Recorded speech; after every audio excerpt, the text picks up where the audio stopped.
सुप्रभातम छात्रों, ध्यान दें।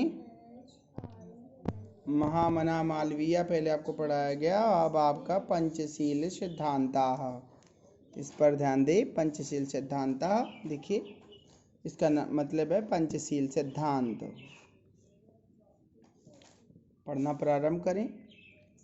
पंचशील सिद्धांत पंचशीलमिति शिष्टाचार विषयकाः सिद्धांताः। पंचशील यह शिष्टाचार विषयक सिद्धांत है। महात्मा गौतम बुद्धः एतान् पंचापि सिद्धान्तान् पंचशीलम् इति नाम्ना स्वशिष्यान् शास्ति स्म।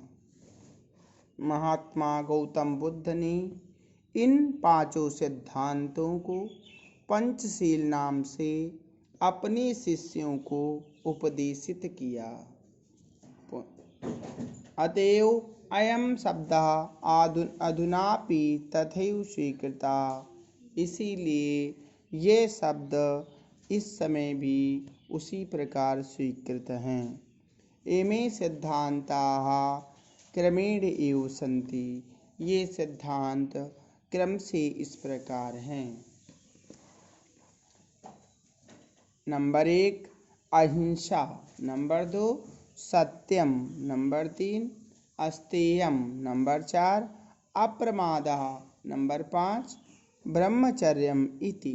पहला है अहिंसा, दूसरा है सत्य, तीसरा है चोरी ना करना, चौथा है आलस्य ना करना और पांचवा है ब्रह्मचर्य का पालन करना।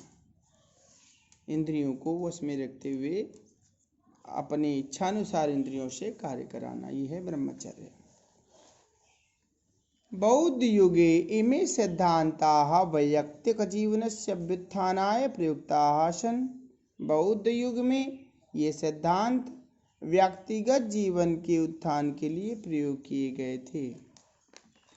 परमध्ये इमे सिद्धांताः राष्ट्राणां परस्पर मैत्री सहयोग कारणानि।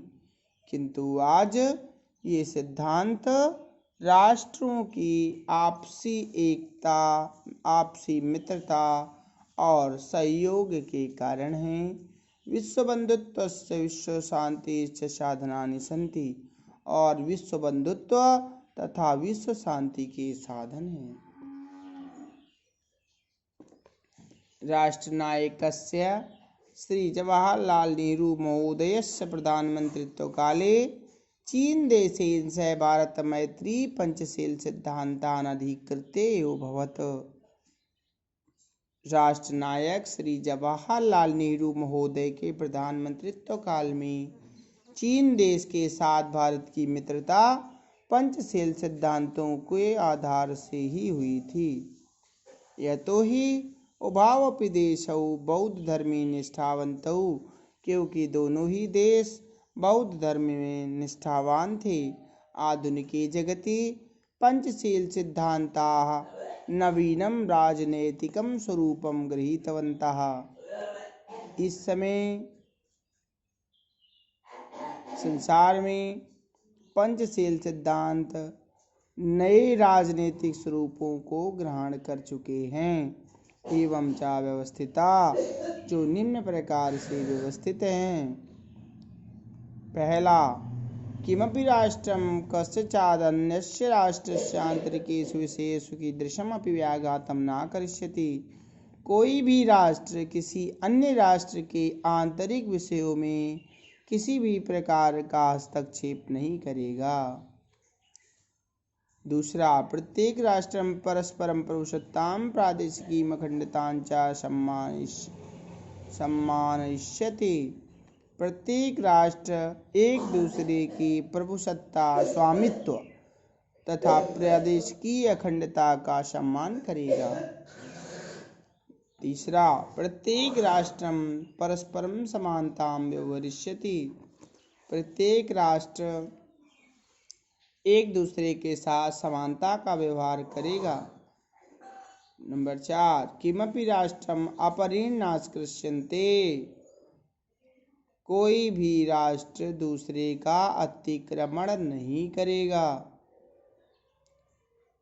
नंबर 5 सर्वाण्यपि राष्ट्राणि मिथा स्वाम स्वाम प्रभुसत्तां शांत्यां रक्षस्यन्ति। सभी राष्ट्र अलग अलग अपनी अपनी प्रभुसत्ता अर्थात स्वामित्व की शांति से रक्षा करेंगे। विश्वस्य यानि राष्ट्राणि शान्तिमिच्छन्ति तानि मान्यम् अंगीकृत्य परराष्ट्रस्पर्धं स्वमैत्री भावं दृढ़ीकुर्वन्ति। विश्व के जो भी राष्ट्र शांति की इच्छा रखते हैं वे सभी इन नियमों को अंगीकार करके एक दूसरे राष्ट्र के साथ अपनी मित्रता को मजबूत कर सकते हैं या करते हैं। पुनः ध्यान दें, पंचशील या शिष्टाचार विषयक सिद्धांत है। महात्मा गौतम बुद्ध ने इन 5 सिद्धांतों को पंचशील नाम से अपने शिष्यों को उपदेशित किया था, इसीलिए ये शब्द इस समय उसी प्रकार स्वीकृत हैं। ये सिद्धांत क्रम से इस प्रकार हैं। नंबर 1 अहिंसा, नंबर 2 सत्य, नंबर 3 चोरी ना करना, अस्तेय यानी चोरी ना करना, नंबर 4 अप्रमाद यानी आलस्य ना करना, नंबर 5 ब्रह्मचर्य यानी कि इंद्रियों को वश में रखते हुए उनसे अपना कार्य कराना। बौद्ध युग में ये सिद्धांत व्यक्तिगत जीवन के उत्थान के लिए प्रयोग किए गए थे, लेकिन आज ये सिद्धांत राष्ट्रों की एक दूसरे के साथ मित्रता और सहयोग के कारण है तथा विश्व बंधुत्व और विश्व शांति के साधन हैं। राष्ट्रनायक श्री जवाहरलाल नेहरू महोदय के प्रधानमंत्रित्व काल में चीन देश के साथ भारत की मित्रता पंचशील सिद्धांतों को ध्यान में रखकर की गई थी, क्योंकि दोनों ही देश बौद्ध धर्म में निष्ठावान थे। आधुनिक संसार में पंचशील सिद्धांतों ने नए राजनीतिक स्वरूपों को ग्रहण किया है एवं ये इस प्रकार व्यवस्थित है। नंबर 1 कोई भी राष्ट्र किसी अन्य राष्ट्र के आंतरिक विषयों में किसी प्रकार का हस्तक्षेप नहीं करेगा। नंबर 2 प्रत्येक राष्ट्र एक दूसरे के स्वामित्व के एवं प्रदेशीय अखंडता का सम्मान करेगा। नंबर 3 प्रत्येक राष्ट्र एक दूसरे के साथ समान व्यवहार करेगा। नंबर 4 कोई भी राष्ट्र एक दूसरे का अतिक्रमण नहीं करेगा। नंबर 5 सभी राष्ट्र अलग अलग अपनी अपनी प्रभुसत्ता की शांति से रक्षा करेंगे। अगला, विश्व के जो भी राष्ट्र शांति की इच्छा रखते हैं वे सभी इन नियमों को अंगीकार करके एक दूसरे के साथ अपनी मित्रता को मजबूत करते हैं। छात्र अपनी ये संस्कृत का भी पोर्शन समाप्त हुआ। आप अपनी पुस्तक कॉपियों पे सब नोट करते जाएं, तैयार करते जाएं और समय आने पर इन्हें चेक भी किया जाएगा।